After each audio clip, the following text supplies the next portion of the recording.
This is an HLS performance test. This is a user's sequence. User says that the sequence contains approximately 10,000 pixels. That equates to 30,000 channels. He was having a problem with a new capability I put in, and that is using preview sequence grid only.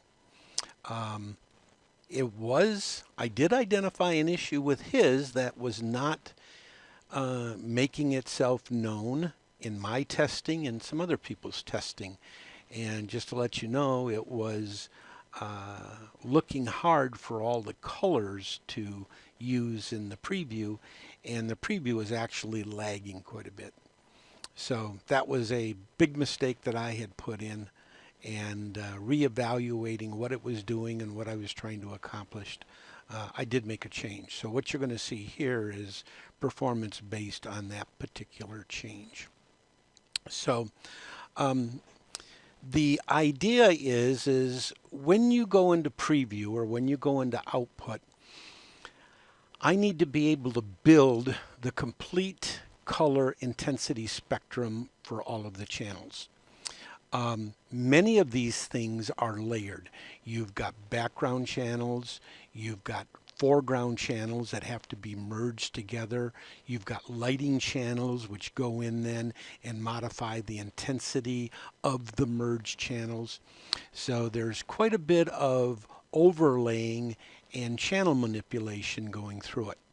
When you do a full preview, we build everything that's either being shipped to the preview or being shipped to the outside world. This first test, we are going to do a complete sequence compilation for preview. I've got a stopwatch here.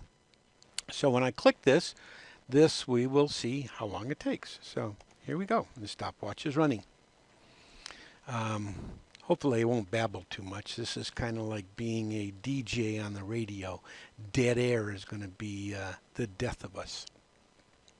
So you're going to find that the compilation, both for output and preview, is going to be pretty much hard drive dependent, because the effects exist on the hard drive. And this pixel plane you have has a lot of effects on it. It's got a lot of channels. And every one of those channels and every one of those effects are in a database.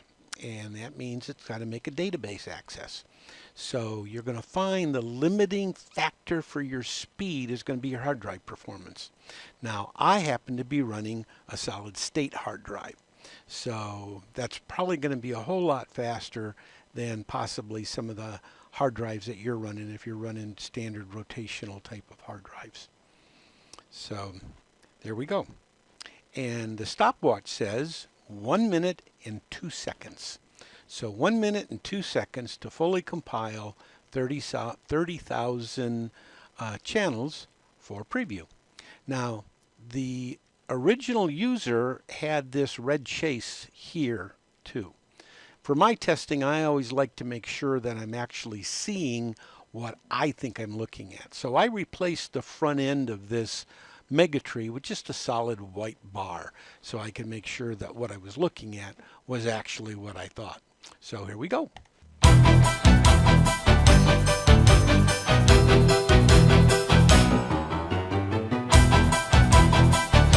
now we're completely in his sequence. Now, if you notice, we've done a pretty full preview.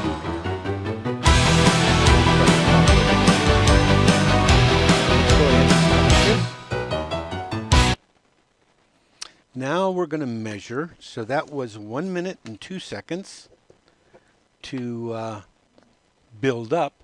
Let us measure the time in post-processing. So I reset my stopwatch and we say go.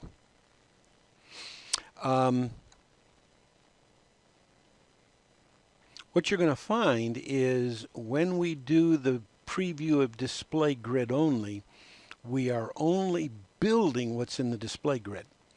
there's going to be preview remnants with all the other channels, and they will show in previewing those also.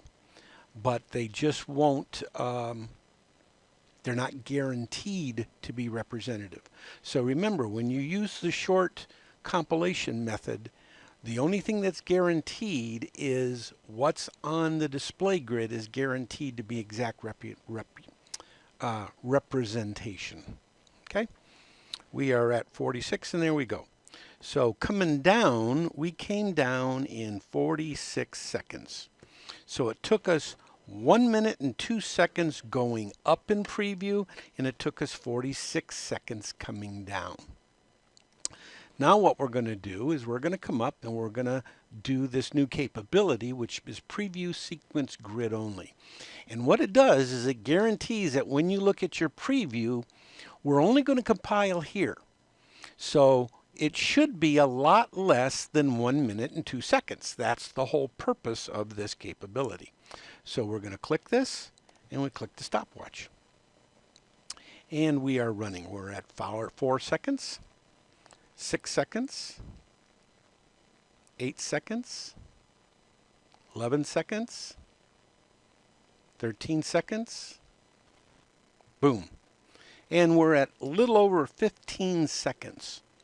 So on compilation for preview only for this particular user and for this particular megatree, we cut the time down to 25%. So let's play. Now, as I was saying, you're still going to see the rest of the house sitting there, and it's probably going to be pretty much valid. Well, not if you had foreground, post-ground match. The only thing that's going to be valid is pretty much going to be the foreground. So you're not going to have lighting, master lighting effects, you're not going to have background image. But what's guaranteed is what's on the display grid. And in this case, that is the measure. We'll go ahead and stop this now. Now we're going to measure for the preview sequence grid only the amount of time it does to take post-processing. So I've reset the stopwatch, and here we go. And it's done. It took about 4 seconds. Okay?